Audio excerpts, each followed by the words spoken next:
Hi, this is Keshav here. Thanks for your response over my previous video. Today I'm back to get started with skills measure for DP200. Let's get started. On top there is a link.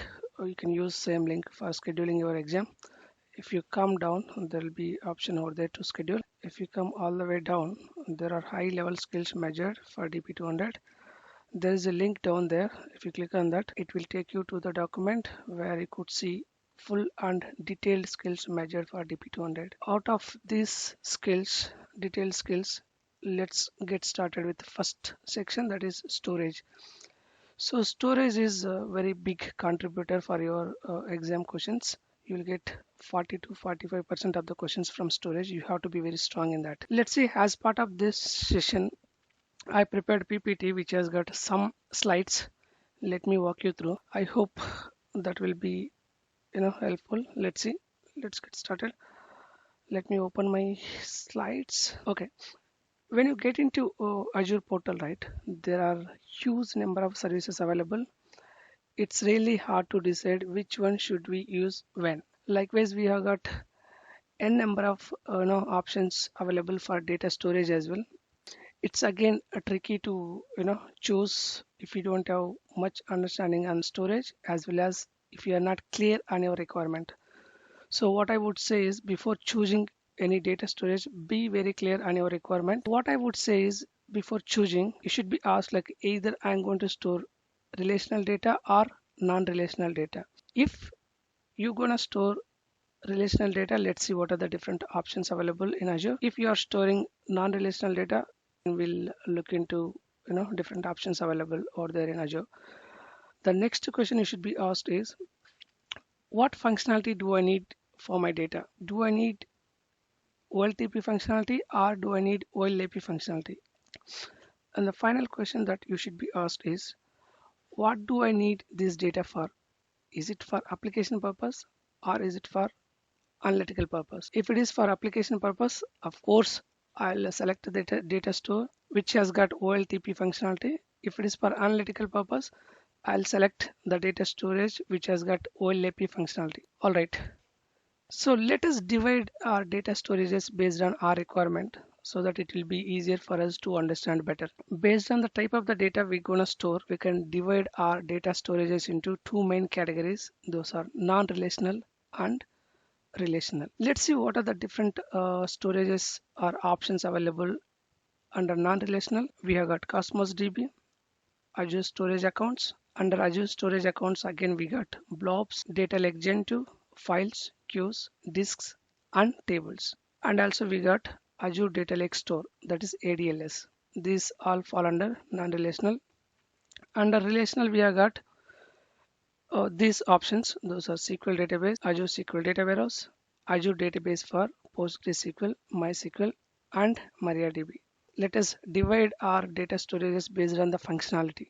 Based on the functionality, we can divide our data storage into two main groups again. Those are OLTP and OLAP. Below are the data storages. Those got OLTP functionality. Those are Azure SQL database, Azure database for MySQL, PostgreSQL, MariaDB, Azure Cosmos DB, Azure Storage that includes blob, files, queues, table, and disk. Any of these storages can be used for OLTP purpose. And right over there are two storages available. Those are Azure SQL Data Warehouse, Azure Data Lake Store. Some basic differences between SQL and NoSQL. Here SQL is nothing but your relational and NoSQL is non-relational. SQL is relational data management system. NoSQL is distributed management system. For SQL storages, there'll be fixed and predefined schema available in SQL storages. So always the schema would be fixed. Whereas in NoSQL, there won't be fixed schema. Always schema would be dynamic. And SQL storages vertically scalable, whereas NoSQL storages are horizontally scalable. SQL is not suitable for hierarchical data storages, whereas NoSQL is best suitable for hierarchical data storages. SQL can be used for very complex queries, whereas NoSQL not good enough for complex queries. NoSQL cannot be used for very complex queries. And other difference is SQL supports ACID properties, whereas NoSQL supports CAP theorem. I hope these basic differences are clear for you guys. Have these basic differences in your mind so that it will be clear and easier for you to choose the best fit storage for your requirement. Let me give some example here. If you look into the below snippet, it just how data will be stored in relation. You guys already aware of it. Let me just give some basic understanding on that.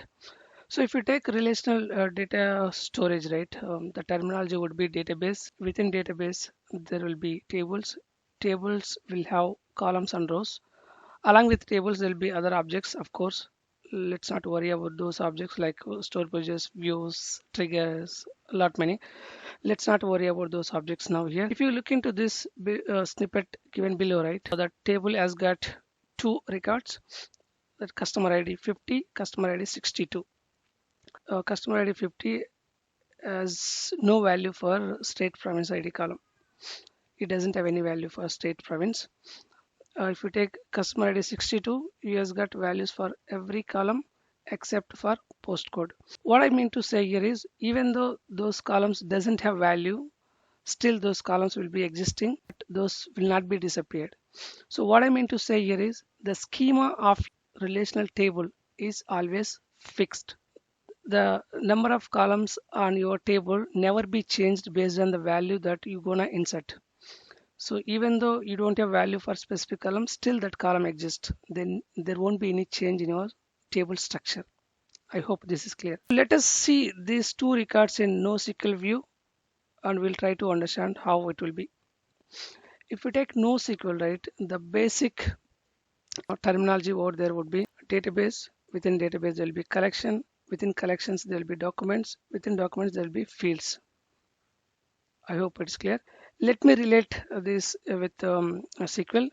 In SQL database, in NoSQL also, it will be database. In SQL table, equivalent to table in NoSQL is collection. In SQL row, equivalent to row in NoSQL is document. In SQL column, equivalent to that in NoSQL is field. Don't be confused. The row in SQL is equivalent to document. The column in SQL is equivalent to field in NoSQL. Okay, let's take customer ID 50. It has got name, address. Under address, we have got country, city, postcode. Don't worry about address here because here there are two documents. The top document which has got ID and name. The second document is address. Within address, there are different fields. I mean country, city, postcode. Okay, if you observe keenly, right, for customer ID 50, in previous slide you saw that there was one more column called state province, but in NoSQL that column is missing because that column doesn't have any value. So in NoSQL the structure is not fixed. What I mean to say is schema is not fixed. The number of fields in NoSQL is completely depends. If there is no value, the field will not be stored in NoSQL. Okay, so schema is always dynamic. If there is no value, then what is the need of that field? So that field never be stored. Let's take second row, customer ID 62, name as usual, address, country, state, province, city. For this second document, we have postcode missing because we don't have postcode value. So that is the reason that field is not saved here.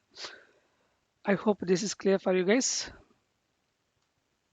Okay, let me show you other example so that it will be more clear. Let me just open in Excel. If you look at this example, right, there is a table here which has got patient appointment details. If you look at the table structure, we have got appointment ID, patient name, age, appointment date, doctor name, department of the doctor, is that patient is old, and last consulted date, previous doctor, then what treatment he took. So if you look at that first row, right, the first customer ID 423, he has got all the details given. because for all the fields there are values available for this patient. He was old patient. He took the appointment now, but for reference purpose, they are tracking even old history as well. If any patient who already gone through any treatment in the same hospital, those details also will be captured for reference. So he has got other fields to be filled: last consulted date, and whom he consulted last time, and what was the treatment. Look at second record, second row. This patient is new for this hospital. He took the appointment, but he has got nothing to do with other fields. Is first time he is taking the appointment, so of course he never have any details to fill: last consulted date, previous doctor, and last time what treatment he took.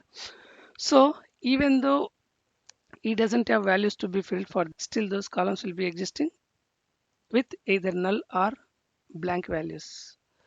That is how data will be stored in relational. If you look same uh, data in NoSQL view, definitely the first document will have all the fields and required values. The second document definitely will have only fields till here. There won't be for second document there won't be last consulted date, previous doctor name, and previously treated disease. Those will not be there. What I mean to say is, always in relational, right, always the structure or schema of table is fixed, whereas in NoSQL it's not fixed, it is dynamic. I hope this is clear. Let me go back to the slide. Okay, I have given one small case study here. Let's try to understand this case study and try to answer the question. Okay, you are working as data engineer for one of the famous hospitals, and that hospital business, they decided to migrate their application to cloud. You've been asked to select best fit data store for their online application through which patients can book their appointments. So they have got online application through which patients can book their appointments. So they decided to migrate that application to cloud. That's what the business requirement. Okay. And the question is, which of the following data store do you recommend? Before answering our question, try to understand the technical requirement. You are clear with business requirement. Just they wanted to migrate their application to cloud. That is, total business requirement. What they are exactly expecting? They are expecting the data store which should be dynamically growing. Okay. So number of fields in the data store should not be static, those should be dynamic. That means they are not looking for fixed schema, they are looking for dynamic schema data store. That means they are looking for literally NoSQL data store. So as per them, the number of fields should depends on the details being provided by the patients. Okay, they are literally looking for NoSQL data store. Let's see. There are four options given below: Azure SQL Database, Azure SQL Data Warehouse, ADLS, and Cosmos DB. Out of these four options, first, as we are very clear with the technical requirement, they are looking for NoSQL. Let's try to segregate out of these four, what are the data storage those belong to NoSQL. So if you see that Azure SQL Database, that is relational. Azure SQL Data Warehouse, again relational. So these two gone because those are not matching for our requirement. And ADLS, Cosmos DB, of course, those two belong to NoSQL. But again, which one we have to select? Which one is best fit for our requirement? Let's come back to business requirement. What they are trying to do, they are trying to migrate their application. That means they are trying to use this data storage for application purpose. If it is for application purpose, obviously we need to check the data storage has got OLTP functionality or not, right? All right. Out of these two, let's see which has got OLTP functionality. Obviously, Cosmos DB has got OLTP functionality, being NoSQL data store. So our answer would be Cosmos DB. I hope this is clear. Just try to understand any case study, a given case study, like this, and try to segregate try to match to the technical and business requirement, then it will be easier for you to answer that question. I hope this is clear. Let's go into next slide. Okay, so what we'll do, we'll try to pick each and every data store, and we'll do deep dive into those data storages in future videos. So as part of that, let me pick first data storage, that is Azure Cosmos DB. Azure Cosmos DB is very important and widely used NoSQL data storage. Or in other way, we can call it as a globally distributed database. I'll tell you why it is globally distributed database maybe in further videos. Let's not worry about that now. Let's look at that architecture, how it looks and what are the different components available in Azure Cosmos DB. If you look at Azure Cosmos DB architecture, right, first of all, when you are creating Azure Cosmos DB in Azure portal, first you need to create Azure Cosmos account. Within that account, you can have multiple databases created. Within the database, you can have multiple containers created. Within the container, you can have multiple items. That's how your Azure Cosmos DB architecture looks like. So there'll be account, within account, databases, within databases there'll be containers, within containers there'll be items.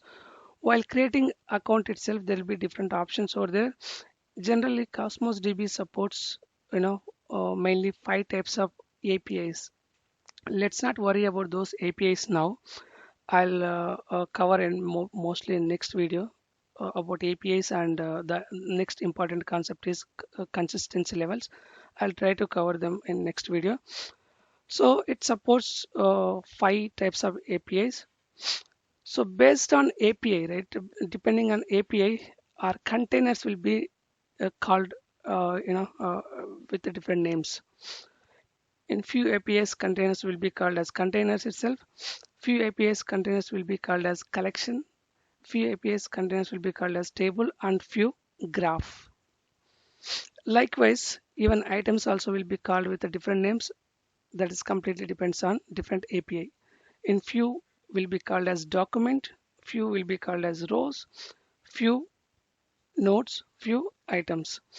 So why those will be called as called with the different names? Because their functionality also would be different. Let's not worry about that now.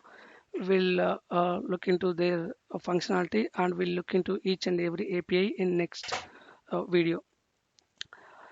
I hope this is clear for you guys. This is some basic understanding about Cosmos DB. Let's go deep and deeper into Cosmos DB later in further videos. Thanks for watching my video. That's it for today. I hope you like this video. Uh, let's see. We'll meet with different concepts. As I said, in next video we'll meet back with Cosmos API and consistency levels. Post that, I'll try to cover a practical session on Cosmos DB. Yeah, thank you. Thanks for watching.